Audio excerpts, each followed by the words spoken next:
मुझे वो क्या समझती है, कोई कांच का टुकड़ा हूँ, कागज का कोई पुर्जा हूँ, या मैं कोई खिलौना हूँ जिससे वो खेले और फिर तोड़ दे, मेरी मंजिल का रुख मोड़ दे।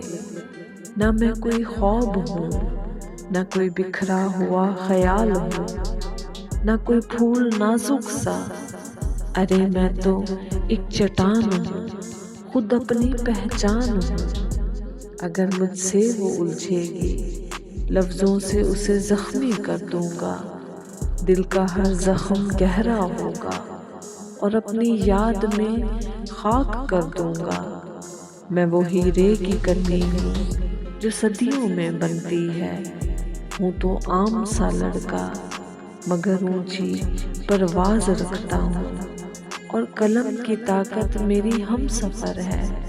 अगर मैं चाहूँ तो कभी उसका नाम ना लूं जिसमें उसका जिक्र हो, कभी कोई ऐसी नज़म ना लिखूं। सोच ले वो फिर से शायद मैं खो गया तो दोबारा ना मिलूंगा।